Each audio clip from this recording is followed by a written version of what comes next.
Hello, welcome to your in-depth horoscope forecast for week commencing the 18th of May for the Sun or the Ascendant. If you've yet to subscribe to my channel, I'd be honoured if you did so now. Please click or tap on the bell notification symbol. Also, if you'd like to connect with me directly, you can do so at Twitter, at HoroscopeAce, or you can subscribe for your free daily horoscope, my monthly astrology magazine, by clicking the link beneath this video. Now, I'm going to bring you some really good news this week. Of course, we have got those retrogrades still going on in the guise of Venus, Jupiter, Saturn and Pluto, and they can slow things down. But actually, Jupiter forges an awesome angle to the Sun on the first 2 days of this week, and when these two characters are egging each other on, they can give us a sense of enterprise and the feeling that anything is possible. Of course, with Jupiter not in its favourite zone and in retrograde and very close to Pluto, we have to be mindful of the wider circumstances. But Taurus is all about structure, it's about foundations. And by Wednesday, as the Sun speeds its way into the sign of Gemini, the things that we've been putting in place over the last couple of months, even if we have been reacting to this massive change in our circumstances, we can now be set to become a lot more nimble on our feet. Also, there is a connection between Saturn and the Sun. So although ideas are going to be buzzing around, some of those can be really substantive, can be positive. I think we're going to see a lot of good news about technology and how it can help to clamp down on COVID-19. Also, the chance to connect better with others comes through the prism of the Gemini new moon, which occurs on Friday. That's really exciting, not least because Venus and Mercury come together in Gemini in a conjunction on the same day. So what's the catch? Well, Neptune does continue to be in a right angle with Venus, which can create hazy, imperceptible, perhaps even confusing conditions about relationships, and also Mercury joins in that square as this week draws to a close. So someone could tell us something that's actually not true at all.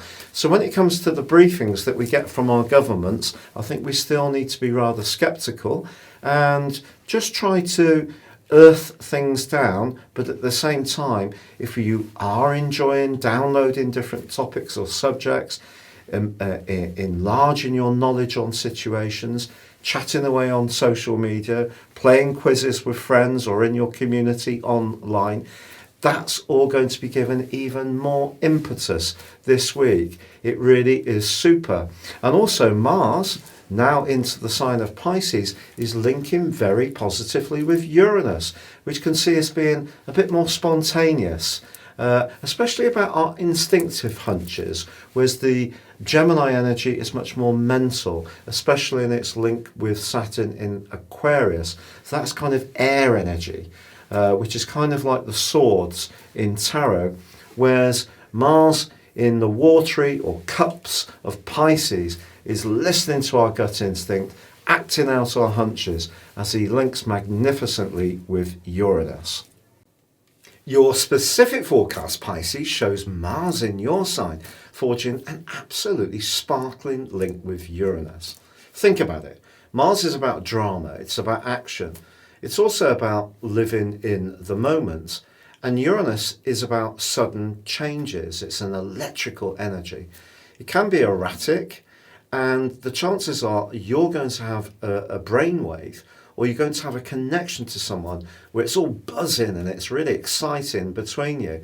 So that's lovely. That really lights up this week. Also, the Sun does move from your sector of everyday communications into your sector of home, family and emotions. Now, the interesting thing about this change is that it links to Saturn just nipped up behind your sign in Aquarius, just at 1 degree Aquarius. So it's possible that something to do with your emotional security in the past can come together, but in a positive way this week or in the next month.